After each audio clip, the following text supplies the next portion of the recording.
Hey guys, கண்டிப்பாக நைசினமேட்டும் salicylic ஆசிட்டும் சேர்த்து உங்களோட ஸ்கின்ல ஒரே டைமில் பாய்க்கலாமா அப்படின்னு கண்டிப்பாக ஒரு கேள்வி இருக்கும்.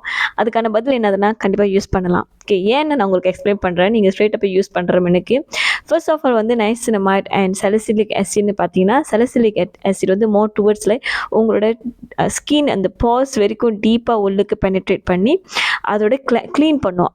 ஆயில் இருந்தால் கூட அதை ஃபுல்லாக க்ளீன் பண்ணுறதுக்கு ரொம்ப ரொம்ப ஹெல்ப்ஃபுல்லாக இருக்கும். அண்ட் ஆல்சோ அது இட்ஸ் அ டைப் ஆஃப் உங்களோட ஸ்கின் லேயர் டெட் ஸ்கின் இதெல்லாம் ரிமூவ் பண்ணுறதுக்கு ஹெல்ப்ஃபுல்லாக இருக்கும்.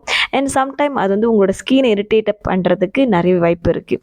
இந்த சமயத்தில் நீங்கள் வந்து நைசினமைட்டு அது மேலே நீங்கள் டாப்பிக்கல் அப்ளை பண்ணிங்கன்னா, அதாவது நீங்கள் சலிசிலிக் ஆசிட்டை வந்து ஒரு ஃபேஸ் வாஷாக யூஸ் பண்ணியிருக்கலாம், இல்லாட்டி வந்து ஒரு சீரமாக நீங்கள் யூஸ் பண்ணியிருக்கலாம், டோனராக யூஸ் பண்ணியிருந்திருக்கலாம். பட் நீங்கள் வந்து இப்போ நைசினமைட் இருக்கிற மாய்ஸ்சரைஸ் இந்த மாதிரி நீங்கள் யூஸ் பண்ண போனீங்கன்னா கண்டிப்பாக யூஸ் பண்ணலாம். ஏன்னா நைசினமைட் வந்து இந்த இன்ஃப்ளமேஷனை குறைக்கிறதுக்கு ஹெல்ப் பண்ணும், உங்கள் ஸ்கினை சூத் பண்ணுறதுக்கு, அதாவது காம் பண்ணுறதுக்கு ஹெல்ப் பண்ணும். ஆனால் ஞாபகம் வச்சுக்கோங்க, நீங்கள் உங்கள் ஸ்கின்ல வந்து சலிசிலிக் ஆசிட் யூஸ் பண்ணுறீங்கன்னா 2% இல்லாட்டி அதுக்கு கீழே பார்த்துக்குங்க. அதே போல் நைசினமைட் நீங்கள் உங்கள் ஸ்கின்ல யூஸ் பண்ணுறீங்கன்னா 5% கீழே யூஸ் பண்ணுற மாதிரி பார்த்துக்குங்க. அதுவும் ஹை பர்சன்டேஜ் இதுவும் ஹை பர்சன்டேஜ் அந்தமாரி யூஸ் பண்ணிங்கன்னா கண்டிப்பாக ஸ்கின்ல இரிட்டேட் ஆகிறதுக்கான வாய்ப்புகள் இருக்குது.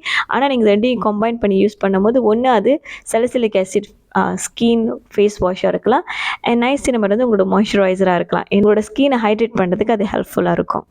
ஸோ இந்த வீடியோ பிடிச்சிருந்தா கண்டிப்பாக லைக் பட்டனை கிளிக் பண்ணுங்கள். And bye bye from lava.